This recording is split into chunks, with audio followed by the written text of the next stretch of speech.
മറ്റുള്ളവരുടെ വീട്ടിലെ കാര്യങ്ങളും സ്വകാര്യതകളും ചൂഴ്ന്നു നോക്കുന്നതിനുള്ള മലയാളിയുടെ സഹജ സ്വഭാവം മുതലെടുത്തുകൊണ്ട് ആരംഭിച്ച ചാനൽ റിയാലിറ്റി ഷോയാണ് ബിഗ് ബോസ്. ആക്ഷേപങ്ങൾ അനവധി ഉയർന്നിട്ടും പ്രേക്ഷക പിന്തുണയ്ക്ക് ഒട്ടും കുറവില്ലാതെ വൻ വിജയത്തോടു കൂടിയാണ് ഓരോ സീസണും അവസാനിച്ചത്.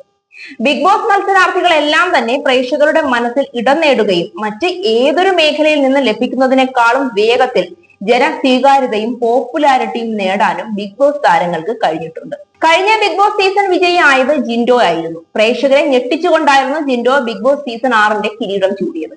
തുടക്കത്തിൽ മണ്ടൻ എന്ന മുദ്രകുത്തി എല്ലാവരും പരിഹസിച്ച ജിൻഡോ എങ്ങനെയാണ് വിജയിച്ചതെന്ന കാര്യത്തിൽ പലരും ഇപ്പോഴും അത്ഭുതം പ്രകടിപ്പിക്കാറുണ്ട്.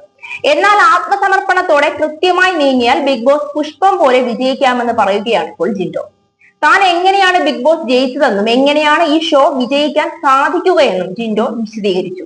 തുടക്കം മുതൽ തന്നെ ജിൻഡോ ടോപ്പ് 5 ഉൾപ്പെടുമെന്ന് ബിഗ് ബോസ് അണിയറ പ്രവർത്തകർ കണക്കുകൂട്ടിയിരുന്നു. കാരണം അവർ അയാളുടെ കളികൾ മനസ്സിലാക്കിയിരുന്നു. ജാസ്മിൻ തന്നെ പറഞ്ഞിട്ടുണ്ട്, ജിൻഡോ കളിക്കുന്നത് എന്തോ ആയിക്കോട്ടെ അത് ക്ലിക്ക് ആവുന്നുണ്ടെന്ന്. ജിൻഡോ കയറി വരുമ്പോൾ എങ്ങനെ അടിച്ചു താഴ്ത്താം എന്നാണ് എല്ലാവരും ആലോചിച്ചിരുന്നത്. പക്ഷേ 24 പേരെ കൊണ്ട് അത് സാധിക്കില്ലെന്ന് ജിൻഡോയ്ക്ക് നന്നായി അറിയാമായിരുന്നു. 8 ഫിറ്റ്നസ് സെന്റർ നടത്തുന്ന ആളാണ് ജിൻഡോ. പിച്ചക്കാർ മുതൽ പോലീസിന്റെ തലപ്പത്തിരിക്കുന്നവരെ വരെ ട്രെയിൻ ചെയ്യിക്കുന്ന ആളായതുകൊണ്ട് തന്നെ ആളുകളെ മനസ്സിലാക്കാൻ അയാൾക്ക് നന്നായി സാധിക്കുമെന്ന് ബിഗ് ബോസും മനസ്സിലാക്കി. അവർ എന്ത് സംസാരിച്ചാലും ജിൻഡോയ്ക്ക് അത് എളുപ്പം മനസ്സിലാക്കാൻ ഇത് വളരെ സഹായിച്ചു. മണ്ടൻ എന്ന് വിളിച്ച് എല്ലാവരും പരിഹസിച്ച ജിൻഡോ മദർ തെരേസ അവാർഡ് വരെ കിട്ടിയ ആളാണ്. പക്ഷെ ഇതൊന്നും ചർച്ചയാക്കാൻ അയാൾ തീരെ താല്പര്യപ്പെട്ടില്ല. ഒരു തരത്തിൽ ആ മണ്ടൻ പരിവേഷം പോലും ജിൻഡോ വിജയിക്കാനുള്ള ആയുധമാക്കി മാറ്റുകയാണ് ചെയ്തത്. ജിൻഡോ സഹായിച്ചവരൊക്കെ അയാളെ തിരിച്ച് നന്നായി പിന്തുണയ്ക്കുകയും ചെയ്തു. ബിഗ് ബോസ് വിജയിക്കാൻ 3 വർഷമാണ് ജിൻഡോ കഠിന പരിശ്രമം നടത്തിയത്. വലിയ ഡെഡിക്കേഷൻ ഇതിന് ആവശ്യമാണ്. മണ്ടൻ ടാങ്ക് ബുദ്ധിപൂർവ്വം അദ്ദേഹം സമ്മതിച്ചു കൊടുത്തു. ദേഷ്യപ്പെടുകയല്ല ചെയ്തത്. പലതരത്തിലും എന്നെ അവിടെ നിന്ന് കളിയാക്കി. എത്രയൊക്കെ ആയിട്ടും ഞാൻ കപ്പടിച്ചില്ലേ. ക്യാമറയുടെ മുന്നിലാണ് നമ്മൾ എന്ന ബോധ്യം 100% വേണം. ആ ബോധമില്ലെങ്കിൽ ബിഗ് ബോസിൽ പണി കിട്ടും. ബിഗ് ബോസിലെ ഗെയിം എന്താണെന്ന് പഠിക്കണം.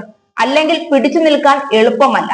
ഒരാഴ്ച ജിൻഡോ ശരിക്കും സൈലന്റ് ആയിരുന്നു. ഈ സമയം ആളുകളെ പഠിക്കാനായിരുന്നു അദ്ദേഹം ഉപയോഗിച്ചത്.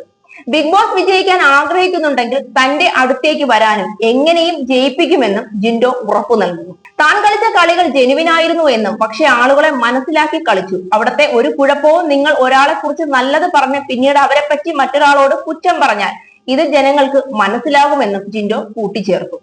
ക്യാമറ ഉണ്ടെന്ന് മനസ്സിലാക്കി ബ്രില്യന്റ് ഗെയിം കളിക്കണം.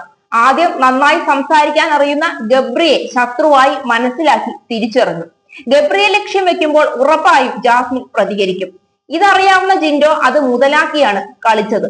ഇതൊക്കെയാണ് ബിഗ് ബോസ് വിജയിക്കാൻ വേണ്ടി ജിൻഡോ മറ്റുള്ളവർക്ക് പറഞ്ഞു കൊടുക്കുന്ന സൂത്രങ്ങൾ.